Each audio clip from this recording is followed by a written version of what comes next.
നമസ്കാരം, മലയാളി വാർത്തയിലേക്ക് സ്വാഗതം. രാജ്ഭവനിൽ തന്നെ കാണാനെത്തുന്നവർക്ക് വിലപിടിപ്പുള്ള സമ്മാനം നൽകി ഗവർണർ രാജേന്ദ്ര വിശ്വനാഥ് ആർലേക്കർ. സന്ദർശനം കണ്ട് മടങ്ങും മുൻപ് അതിഥികൾക്ക് ഫ്രെയിം ചെയ്ത ചിത്രം ഗവർണർ നൽകും. അതായത് അവർ വരുമ്പോൾ ഗവർണറുമായി എടുക്കുന്ന ചിത്രമാണ് അവർ മടങ്ങുമ്പോൾ സമ്മാനമായി നൽകുന്നത്. മിനിറ്റുകൾക്ക് മുൻപ് ഗവർണർക്കൊപ്പം പകർത്തിയ ചിത്രം കണ്ട് അതിഥികൾക്കും സന്തോഷമാകും എന്ന കാര്യത്തിൽ സംശയമില്ല. ചിത്രമെടുത്ത് കോപ്പി എടുക്കാനായി രാജ്ഭവനിൽ പ്രത്യേക പ്രിന്ററും വാങ്ങിയിട്ടുണ്ട്.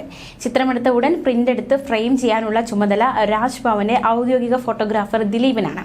ഇന്നലെ രാജ്ഭവനിൽ ഗവർണറെ സന്ദർശിക്കാനെത്തിയ നിയമമന്ത്രി പി രാജീവിനും ഉന്നത വിദ്യാഭ്യാസ മന്ത്രി ആർ ബിന്ദുവിനും ഗവർണർ അവരവർക്കൊപ്പം നിൽക്കുന്ന ചിത്രങ്ങൾ സമ്മാനിച്ചിരുന്നു.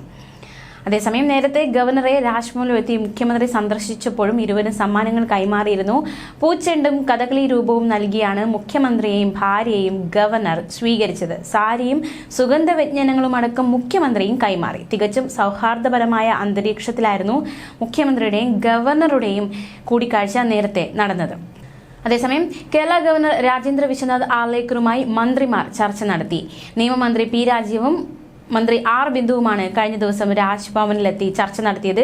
VC നിയമനത്തിലെ അനിശ്ചിതത്വം ഇപ്പോഴും തുടരുകയാണ്. ഈ വിഷയം ഉൾപ്പെടെ കൂടിക്കാഴ്ചയിൽ ചർച്ചയായി എന്നാണ് പുറത്തുവരുന്ന വിവരം. രാജ്ഭവനുമായുള്ള ഭിന്നത പരിഹരിക്കുക എന്ന ലക്ഷ്യത്തോടെയായിരുന്നു ചർച്ച. സംസ്ഥാനത്തെ ഉന്നത വിദ്യാഭ്യാസ മേഖലയിലടക്കം വലിയ പ്രതിസന്ധിയാണുള്ളത്. അതായത് സർവകലാശാലകളടക്കം സ്ഥിരം VCമാരില്ലാത്ത സ്ഥിതി. ബില്ലുകൾ ഗവർണർ തിരിച്ചയക്കുന്നു. ഇത്തരത്തിലുള്ള പരാതികളൊക്കെ ശക്തമാണ്. ബില്ലുകളിൽ തീരുമാനം വൈകുന്നുവെന്ന പരാതിയും പ്രബലമായി തന്നെ നിൽപ്പുണ്ട്. ഈ വിഷയവുമായി ബന്ധപ്പെട്ട് സർക്കാർ പഴയ ഗവർണർക്കെതിരെ കോടതിയെ സമീപിച്ച സംഭവ വികാസങ്ങളൊക്കെ നമുക്ക് അറിയാവുന്നതാണ്. ഇങ്ങനെ പലവിധ പ്രശ്നങ്ങൾ ഈ ഒരു മേഖലയിലുണ്ട്. ഈ പശ്ചാത്തലത്തിലായിരുന്നു ഗവർണറും 2 മന്ത്രിമാരും ചേർന്നുള്ള 1 മണിക്കൂർ കൂടിക്കാഴ്ച നടന്നത്. VC നിയമനത്തിന്റെ കാര്യത്തിൽ സർക്കാരും ഗവർണറും ഇപ്പോഴും ഒരു സ്വരച്ചേർച്ചയിലല്ല. ഇക്കാര്യത്തിൽ ഏതെങ്കിലും തരത്തിലുള്ള ഒത്തുതീർപ്പിലേക്ക് എത്തിയോ കഴിഞ്ഞ ദിവസത്തെ ചർച്ചയിലൂടെ എന്ന ഒരു കാര്യത്തിലും ഒരു വ്യക്തത ഇതുവരെ വന്നിട്ടില്ല. ആരിഫ് മുഹമ്മദ് ഖാൻ കേരള ഗവർണർ സ്ഥാനത്തു നിന്നും മാറി രാജേന്ദ്ര വിശ്വനാഥ് ആർലേക്കർ പുതിയ ഗവർണറായി ചുമതലയേറ്റ ശേഷവും ഈ ഉന്നത വിദ്യാഭ്യാസ വകുപ്പുമായുള്ള ഈ മേഖലയിൽ യാതൊരു മാറ്റവുമില്ല. ഇപ്പോഴും ആ ഒരു മേഖലയിലുള്ള പ്രശ്നങ്ങൾ തുടരുകയാണ്. കേരള സർവകലാശാലയിലും സാങ്കേതിക സർവകലാശാലയിലും അടുത്തിടെ ഉണ്ടായ സംഭവ വികാസങ്ങളിൽ രാജ്ഭവൻ കടുത്ത ദേഷ്യത്തിലാണ്. കേരള സർവകലാശാലയ്ക്കുള്ളിൽ പന്തൽ കെട്ടി സമരം നടത്തിയ ഇടതു വിദ്യാർത്ഥി സംഘടന വൈസ് ചാൻസലർമാരുടെ ഓഫീസിൽ അതിക്രമം കാട്ടിയെന്ന പരാതിയിൽ ഉൾപ്പെടെ ഗവർണർ നിർദ്ദേശം, അതായത് റിപ്പോർട്ട് വേണമെന്ന ഒരു നിർദ്ദേശം മുന്നോട്ട് വെച്ചിരുന്നു. സാങ്കേതിക സർവകലാശാലയിൽ സിൻഡിക്കേറ്റ് യോഗത്തിൽ നിന്നും വൈസ് ചാൻസലർ ഇറങ്ങിപ്പോയി. തുടർന്ന് അധ്യക്ഷനില്ലാതെ സിൻഡിക്കേറ്റ് യോഗം നടന്നു. ഈ സംഭവത്തിന്റെ തുടർ നടപടികളും രാജ്ഭവൻ നിരീക്ഷിക്കുന്നുണ്ട്.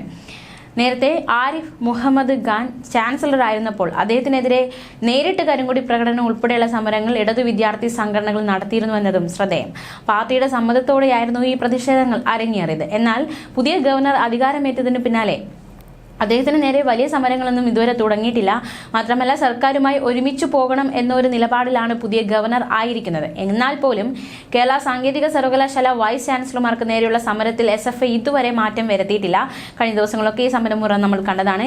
സംസ്ഥാന സർക്കാരിന്റെ നിർദ്ദേശങ്ങൾ തള്ളിക്കൊണ്ട് മുൻ ഗവർണർ നിയമിച്ച വൈസ് ചാൻസലർമാരാണ് കേരളയിലെ ഡോക്ടർ മോഹനൻ കുന്നുമലും KTUവിലെ doctor K ശിവപ്രസാദും.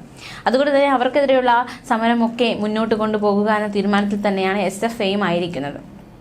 News desk, Malayali വാർത്ത.